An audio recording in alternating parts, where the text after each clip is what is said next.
자, 12번 이야기 봅시다. 처음에 기차에 타고 있던 승객은 남자가 여자보다 27명이 더 많았어요. 자, 첫 번째 역에서 174명이 내리고 그 다음에 남자 238명, 여자 199명이 이제 탔어요. 자, 그래서 지금 기차에 이제 어떻게 돼 있냐면 812명이 타고 있어요. 그러면 처음 기차에 타고 있던 남자가 몇 명이냐 그런 이야기죠. 자, 여러분들이 이 문제를 잘 읽어보세요. 자, 다시 한번. 자, 처음 기차에 타고 있던 승객은 남자가 여자보다 27명이 더 많았어요. 그러니까 우리는 남자와 여자의 승객의 수의 차를 알고 있어요. 그죠? 그죠? 자, 따라서 우리는 뭐만 알면 되냐면 처음 탔던 사람이 모두 몇 명인지 그것만 알면 돼요.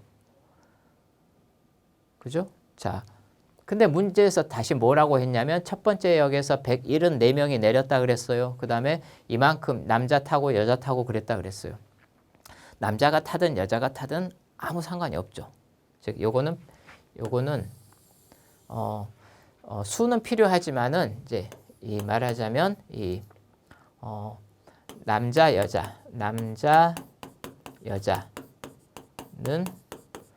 여자는 필요 없는 조건이죠. 왜냐하면 우리는 처음에 탔던 승객 전체 수가 몇 명인지만 알면 남자가 27명 더 많다 그랬으니까 우리는 이 나누어서 생각하면 되겠죠. 그죠?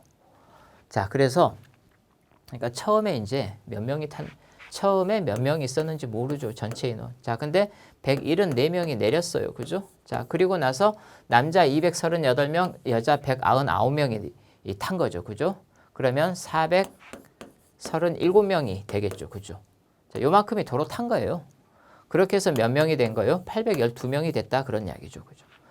자, 따라서 그러면 우리는 어떻게 하면 되겠어요? 그러면은 437명 타서 812명이 된 거니까 따라서 어떻게 써요? 네모 빼기 174는 얼마가 되겠어요? 그러면 812에서 437 빼주면 되겠죠. 그죠? 그래서 밑에다가 세로셈으로 바꿔서 계산해 봅시다.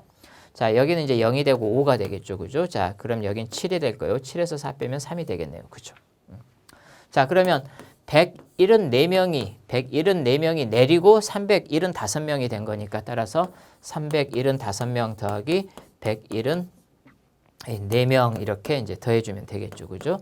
자, 따라서 얼마가 되겠어요? 그러면 549명 그런 이야기죠. 처음에 있던 사람들이 모두 몇 명이다? 549명이다. 그런 이야기네요. 자, 근데 뭐라 그랬어요? 남자가 여자보다 27명이 더 많다. 그러니까 이 549명. 자, 여기에서 이 남자와 그 다음에 여자 이렇게 있을 때 우리가 여기에 27명을 먼저 주면 되겠죠. 그죠? 27명 먼저 줘요. 먼저 주면 몇 명 남죠? 522명 남죠. 그죠? 그 522명을 이 둘이서 이렇게 똑같이 나누어 가지면 되는 거죠. 그죠? 똑같이 나눕시다.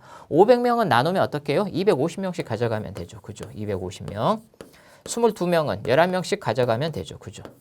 자, 따라서 더하게 되면 261이 되죠. 똑같이. 자, 그래서 261명. 그러면 남자는 이제 몇 명이겠어요? 261에 27을 더하면 되죠. 27 더하면 어떻게 돼요? 288이 되겠죠. 자, 따라서 처음에 기차에 타고 있던 남자는 모두 몇 명이다? 288명이다. 이렇게 우리가 계산을 해볼 수가 있겠습니다.